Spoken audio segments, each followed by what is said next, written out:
Não entendi, dona Wanda. O pensamento, ele tem um poder dominante, assim, sobre nós?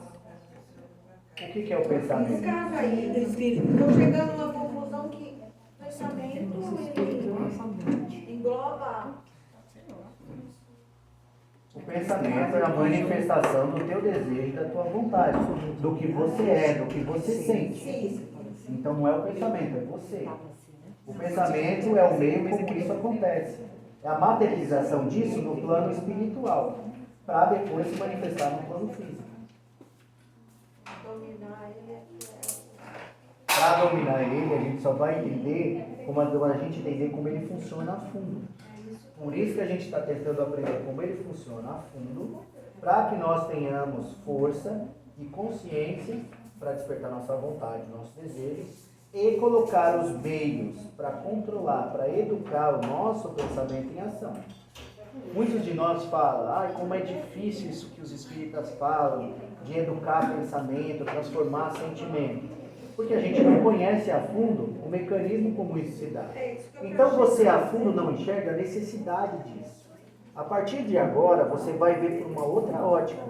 E você vai ter total consciência, você vai se condicionar. O evangélico diz, você vai determinar na sua vida, que é para ser daquele jeito. Um exemplo, você vai sentar lá e vai ser assim, assim, assim. A partir do momento que você determinou isso, não acontece diferente. Não é verdade? Você pode comprovar isso. É a mesma coisa, você fala assim, mas eu posso ouvir qualquer tipo de música? Pode, desde que você não permita ser influenciado por aquilo. Você vai colocar um freio na tua cabeça. Eu não vou permitir isso. Se você tiver força, beleza, você pode ouvir qualquer música, frequentar qualquer ambiente, estar no meio de qualquer tipo de pessoa. Se você não tem força, sai fora, se fortalece, quando você tiver condição, aí você participa disso. Porque senão, inevitavelmente, vai te influenciar, e negativamente, para o teu mal. Essa semana, eu tive a prova em mim mesmo que as músicas interferem muito na gente, porque eu escutei um ritmo, o meu jeito estava de um jeito, a minha fisionomia. Trocava de música, era outro tipo de estilo, a minha fisionomia mudava. Vamos prestar atenção no que a Gabi está falando, que é muito importante. Repete de novo, por favor. Essa semana eu prestei muita atenção nas minhas músicas, em todas as minhas playlists. E aí eu comecei, eu escuto muito música quando eu estou andando de bicicleta, eu estou andando na rua. E aí eu comecei a prestar atenção porque quando eu ouvia um estilo de música, a minha fisionomia era uma. Quando eu trocava, a minha fisionomia era outra. E aí eu percebi isso quando eu estava ouvindo uma música, um tipo de música, e eu troquei pro rap. Quando eu troquei pro rap, minha cabeça fez assim, minha cara fez assim, eu andei na rua assim, parecia que eu batei em alguém. E mudava, toda vez que mudava o estilo, mudava a fisionomia. Eu comecei a prestar atenção nas coisas. Isso é com música, isso é com programa, isso é com leitura. Por isso que a gente tem que filtrar tudo que a gente lê, tudo que a gente ouve, tudo que a gente assiste. Tá? Porque vamos usar só um exemplo. Você acabou de terminar um relacionamento. Está sofrendo com isso. Qual é o tipo de filme que de jeito nenhum você pode assistir? Qual que é? Fala alto, gente. Meu Deus do céu, você vai chorar para dedéu. Você vai se afundar na tristeza de um jeito absurdo. Você não pode ver isso agora. É hora de tu ver comédia. É hora de tu dar risada. É hora de você mudar, elevar a vibração. A gente precisa ter essa consciência. Se eu tenho um problema absurdo em controlar minha energia sexual, que domina o meu pensamento e leva ele para o sexo, para a conduta obsessiva do sexo, eu não posso ouvir as músicas que me sexualizam ou me sensualizam. Se eu estou ouvindo uma música que me lembra de sexo, não posso ouvir, vai influenciar meu pensamento, porque eu tenho afinidade. Se tiver um espírito aqui que ainda quer te pegar por esse lado, é aí que ele vai ter acesso mesmo. A gente não está proibindo ninguém de fazer nada, porque a doutrina não faz isso, mas ela te esclarece o que acontece. E a partir daí você decide o que é melhor para você, porque você sabe que algumas condutas vão te levar para o buraco. E nós, todos nós, médiums ou não, médiums ostensivos ou não, temos defeitos e temos más inclinações.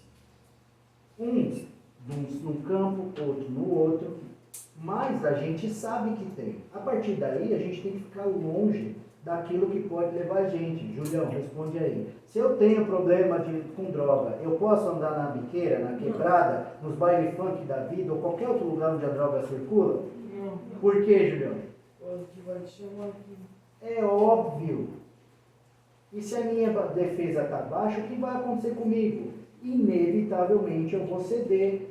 Porque além daquela coisa que eu já tenho dentro de mim, o ambiente está cheio de pessoas encarnadas e desencarnadas que estão jogando esse desejo em tudo quanto é canto. Quando eu entrar dentro daquele lugar, eu estou no meio de um coliseu com um monte de leões soltos, doido para me devorar.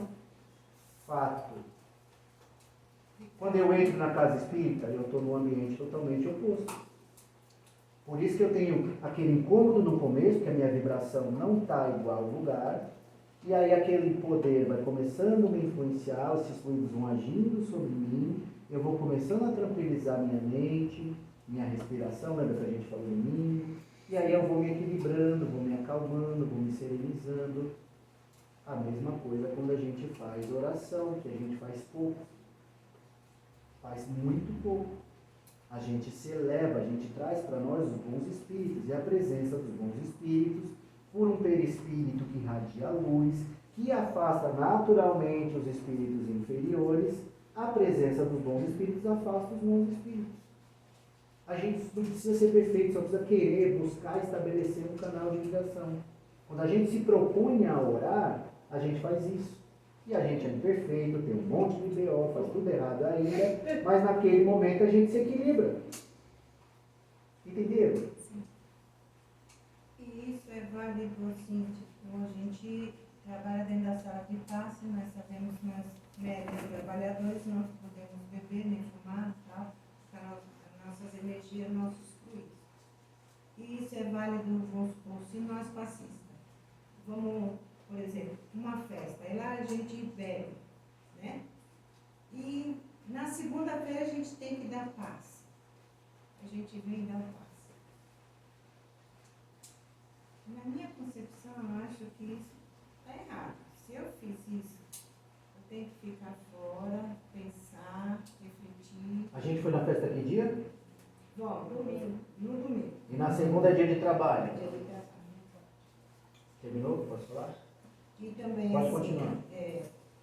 Porque eu não sei a regra de conduta daqui do ser, né? Mas a gente sabe da aliança, não é da aliança. Mas tem muitos médios que saem para balada depois da assistência espiritual e na quinta-feira está trabalhando muito bem. Qual é? Eu acho assim, para mim, eu não quero um médico daquele me dando passe, porque eu sou muito melhor que ele. Então eu vou sentar ele e vai dar passe para ele. Então, perfeito. O que a disciplina do trabalho diz? A gente não chegou nessa parte ainda, mas a gente já usa isso na nossa casa. O que eu pedi para vocês lá no grupo, vocês lembram? Então fala, o que eu pedi? Das regras de não, que não, a gente não beber, não ter relações, não comentar. Eu não disse relações, porque tem gente casada aqui, eu disse relações. Sim, que não respeitosas. Foi Isso. essa palavra que você usou. E vocês entendem o que significa isso? Sim. É aquela onde o pensamento continua ação, onde os nossos impulsos inferiores, animalescos, não nos dominam. Logo, quando é fundado em amor, os nossos fluidos não se alteram negativamente. Porque nem toda trabalhadora tem um marido trabalhador e vice-versa. Então a gente tem que cumprir os nossos deveres como marido, como esposa, porém dentro do respeito para que as nossas vibrações, as nossas energias não se alterem. Não é fácil você chegar e falar assim, ó, 2, 3, 4, 5, tem gente que vai ao extremo. Não pode ter relação sexual, eu sou casada, então você não pode trabalhar. Eu já vi gente falar isso. É um absurdo.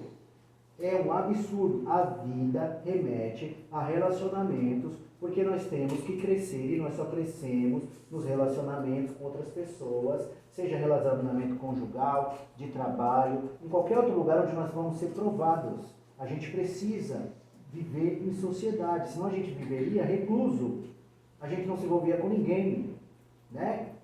Por quê? Porque senão a gente não consegue fazer as coisas. Então a gente tem que desmistificar, vou falar muito isso com vocês sempre, muita coisa que tem na doutrina espírita, tá? Então o que eu pedi? Eu pedi 2 dias. Sexta, sábado. Eu pedi 2 dias. A gente trabalha no domingo, sexta e sábado, se possível, com relação a ter relação respeitosa. Mas o resto é essencial. Tá? Bebida e comer carne. A bebida, comer carne e os sentimentos. Se abster de qualquer tipo de discussão, preocupação excessiva. Por quê? Porque o que a Helena falou é um fato. Como é que você vai dar um passe em alguém, transmitir a sua energia, se a sua energia não é boa? Eu sou um médium, que quando acaba o trabalho, né, vou usar um exemplo, tá, gente? Eu, Ricardo, estou solteiro. Eu saio do trabalho aqui, acabou minha obrigação, vamos dizer assim, né, com a tarefa, com Deus, com os assistidos, beleza, eu vou lá para o inferninho.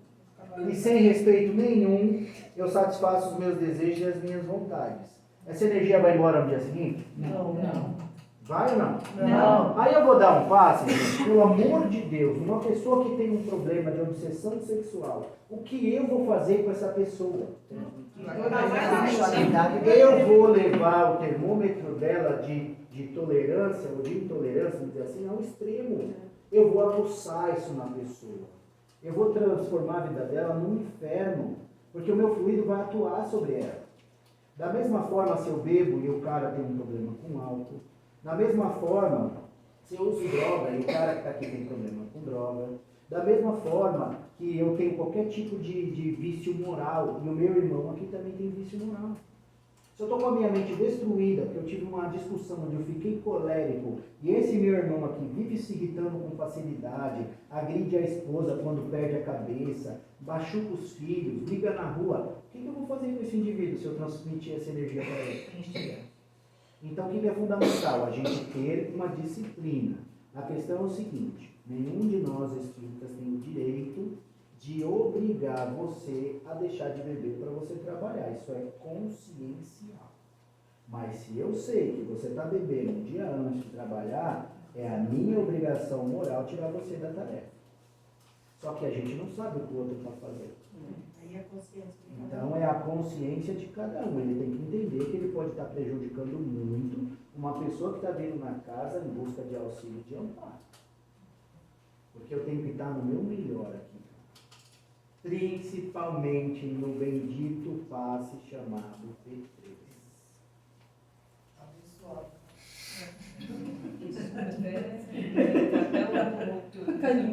Compreenderam?